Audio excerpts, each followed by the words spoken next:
So, sa mga nagtitipid dyan, kagaya ko, perfect talaga ang skincare nito para sa inyo. Hey guys, it's me, Cherry, and welcome back to my channel. So, for today's video guys, is gagawa naman tayo ng another DIY skincare. Pero before that guys, meron lang po tayong isa-shoutout. Shoutout sa'yo, Rhea Gretchen Agad. Hi sa'yo, Rhea. At saka kay Angelica Tubases. Hello po sa'yo, Angelica. Keep safe lagi sa inyo at saka God bless. So, kung gusto nyong ma-shoutout guys, mag-comment lang kayo sa baba para ma-shoutout ko kayo next vlog.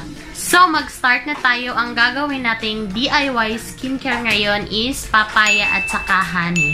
So, pangtanggal scars or any blemishes sa ating mukha.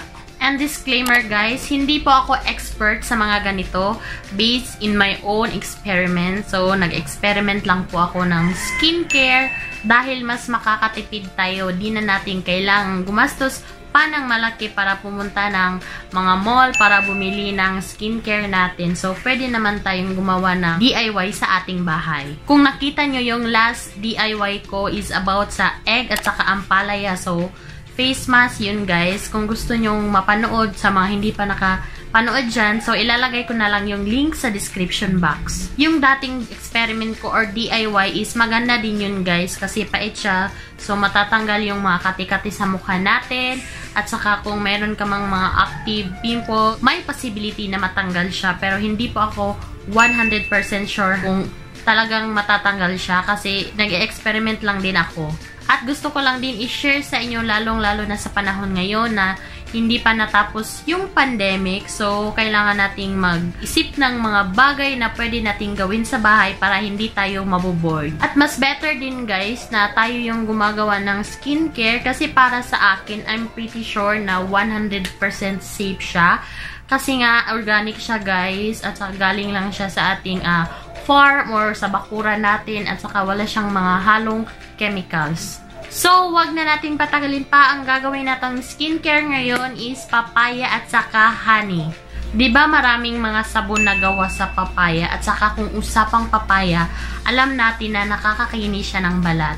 So, ito na yung papaya natin guys. Sobrang laki niya at saka ang bigat. Fresh from farm.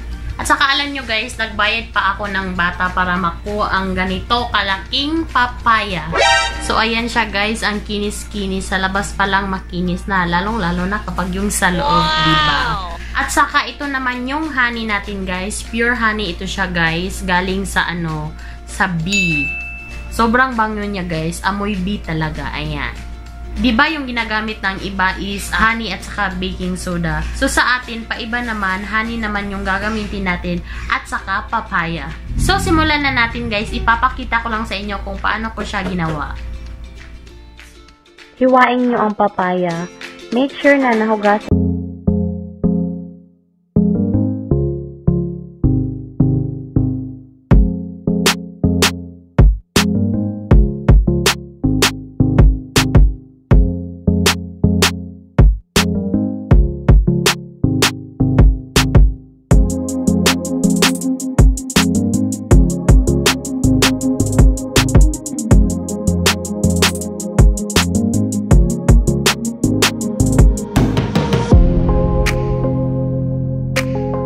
DIY skincare face mask natin.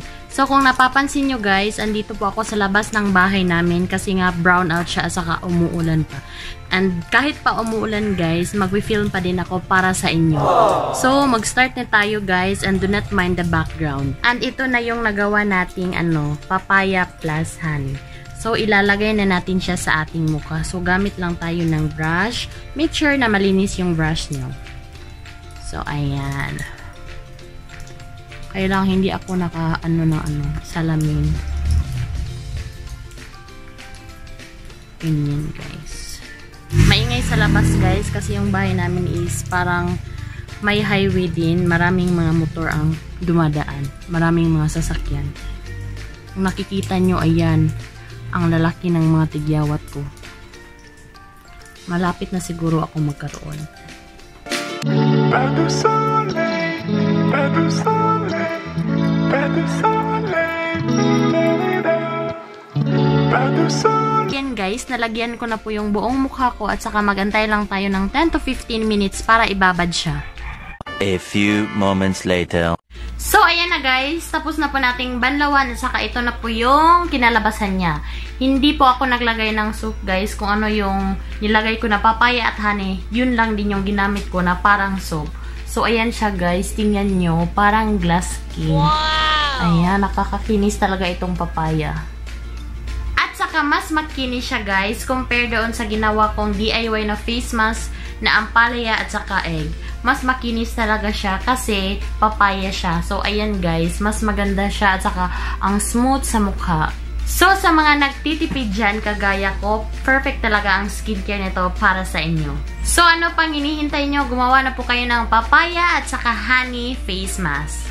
So, that's all for today's video guys. Kung gusto nyong magpa-shoutout, mag-comment lang po kayo sa baba para ma-shoutout ko po kayo sa next vlog ko. So, sana naman nagustuhan nyo ang video na to guys. Please give a big thumbs up at saka sa mga hindi pa nakakapag-subscribe, please mag-subscribe na po kayo at saka i-click nyo na rin yung notification bell para ma-update kayo sa mga bago nating uploads. Thank you so much for watching guys. Bye! See you on my next video.